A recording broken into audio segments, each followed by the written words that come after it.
What is up, guys? It's the Sound Alchemist here with Gersh1, and we're back at it to answer yet another question and answer video. Answering your questions in another installment of For the Greater WAAAGH. So this is a video series where we answer the questions left by you, the viewer. You can ask your question down in the comment section below. That's right. Simply just comment question and then followed by your question, because it's easier for us to get to those questions if you're labeled question. And we're doing this thing where you could drink for every you take a drink or a shot, depending on whether you want to die or not. Every time we say question, because that's what cool kids do, I guess. This question comes from Dragon Punch 903. This question pits two of the most awesome astartes against each other. He asks, who is stronger overall, an Adeptus Custode of the Emperor or the almighty Grey Knights of the Inquisition? I will have to give it to the Adeptus Custodes. I'm gonna do the opposite and go with the Grey Knights. What's your reasoning for the Grey Knights? Caldo Drago. This guy has gone into the warp and he has yet to die. He's beaten anything and anyone that's come his way. Supposedly the Grey Knights have the gene seed of the Emperor in them, thus making them essentially mini Primarchs and incorruptible. And they've got weapons specifically dedicated to kill the warp beasts and demons. So that's pretty badass. What do your Custodes have, Gersh? Everything that the Grey Knights have, plus the God Emperor on their side. Because if you think about it, the only reason that the Grey Knights would attack the Custodes is if they're attacking the God Emperor. That's true. Now, if that is happening, the God Emperor, or they must be at the God Emperor's like throne room, and they must be like, you know, trying to destroy him. He's not, even though he's like dying, he's not dead. So he would use all his psychic power to help him out, and that's what I think would happen. Yeah, well, when you add the Emperor into it, it's pretty one-sided. I did not cheat. But yeah, I think Drago can take the Emperor on. Damn. Rage comment down below. This question comes from Ben Francisco. Who is stronger, Guilliman or Ined? Good question. Simple. Ined is a god, Guilliman is a Primarch, right. The god wins. Yeah, this god also is the one that gave Guilliman his life back to him, so. This question comes from Blazing Kangaroo. Have any Blood Angels ever turned to Chaos? If so, which Chaos god? Blood Angels... They go to everything. Just because they wear red armor doesn't mean they go to Khorne. Yeah. They're more susceptible to Khorne because of the Berserker, Black Rage, Red Thirst, all that stuff. You know? But yeah, they're... I mean, I can't think of any off the top of my head that have turned to Tzeentch or Nurgle or Slaanesh. Nothing in particular. But that doesn't mean that it can't be in the lore. Trust us. Next question. We already answered that one.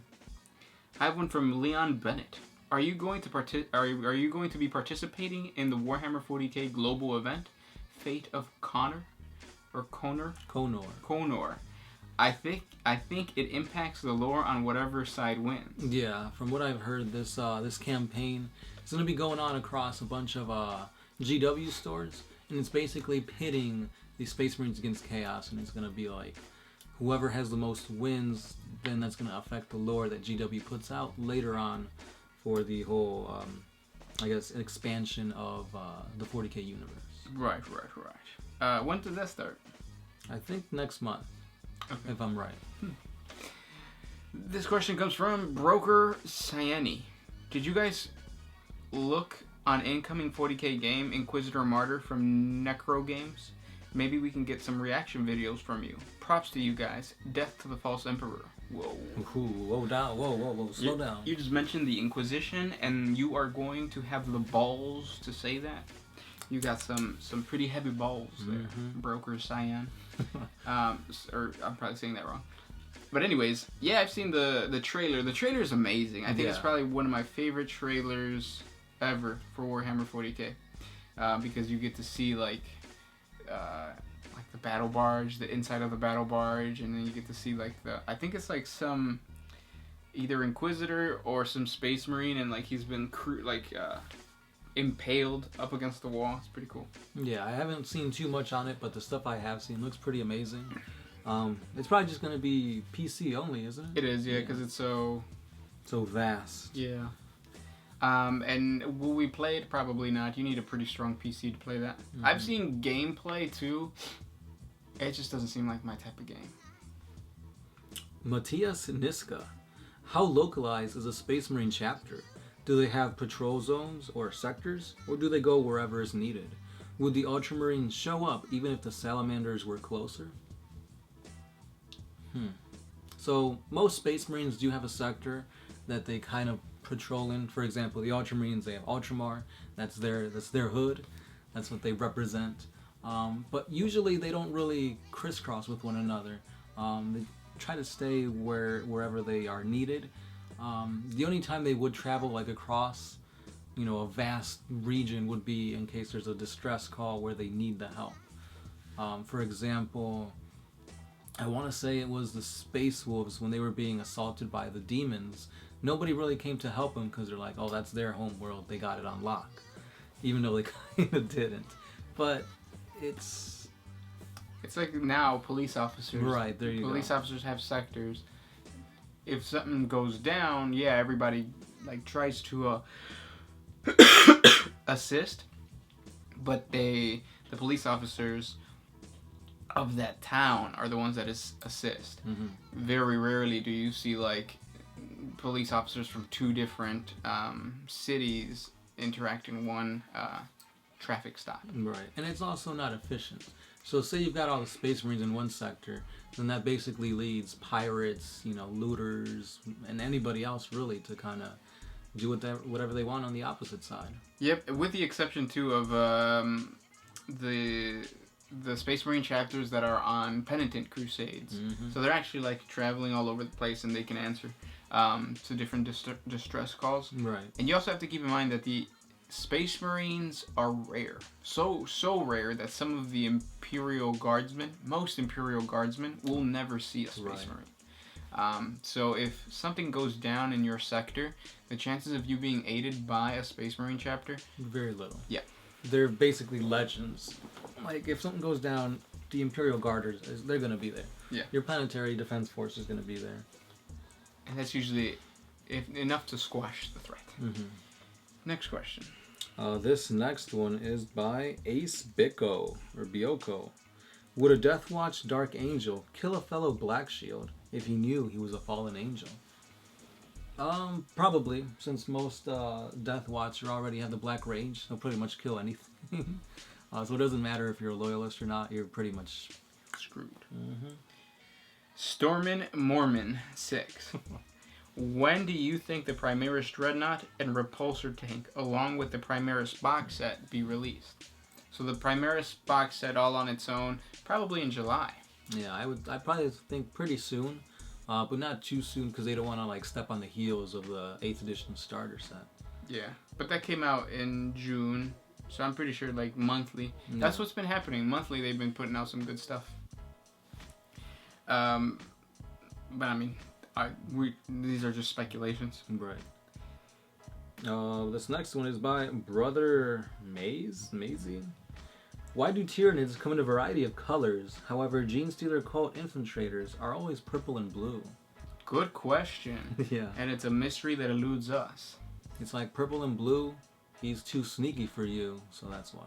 There you go. Because purple makes things sneaky. Mm-hmm. Kira.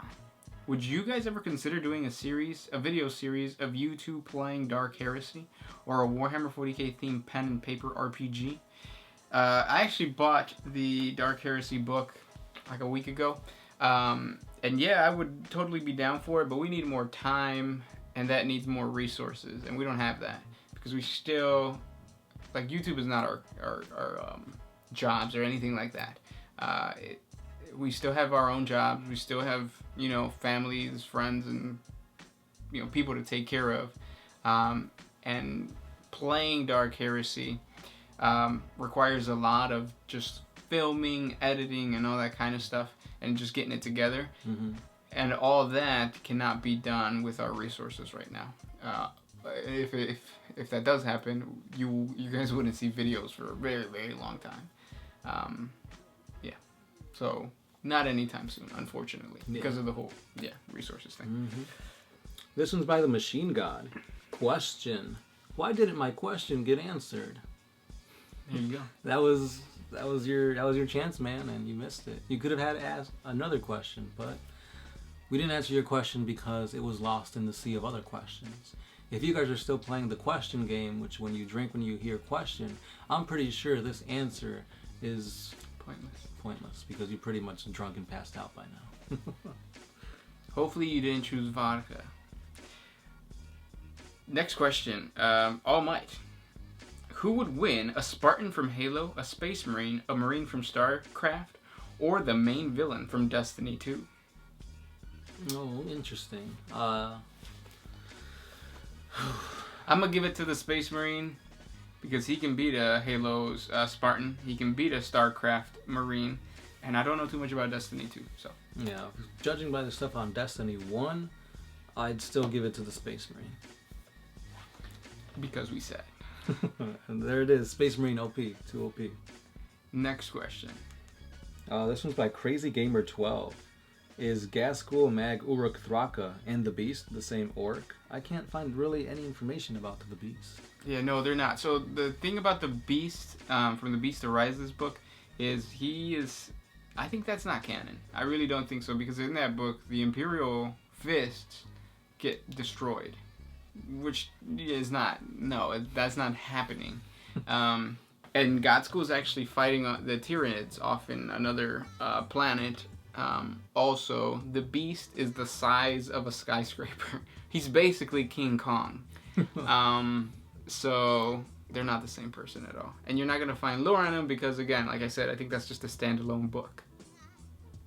It's not connected to the lore of GW or anything. Last question. This last one is by Pete Peterson. Pete Peterson. That's interesting. Since often seeing Chaos Space Marines ascend to Demonhood, is it possible for cultists or some normal humans to reach that as well? It's possible, but very, very, very difficult and highly unlikely. Right. Basically, if you're a regular human, you become a cultist, and then maybe the Chaos Gods sprinkle something on you and you get like a horn or a tentacle or a claw. Pretty much you gotta like not die, and if you're a cultist, that's what you're gonna do. Yeah, but think about it like this. It's like saying, if I play basketball in elementary school, what are my chances of becoming the next LeBron James? Mm-hmm. Very, very slim. Yeah. Especially considering that, Abaddon has done 13 crusades of just complete and total destruction, and he's still not a demon. Right. I mean, he's pretty boss, but he's not a demon. Exactly. So you need to do like 10 times more. Mm-hmm. Thank you for sending those questions our way, guys. And again, comment down below if you want your question answered next week. That's right. We've got a bunch of social media sites, so hit us up on that. And that's all the time we've got. Sound Alchemist here. Gersh1. And we are One Mind Syndicate. Out of here.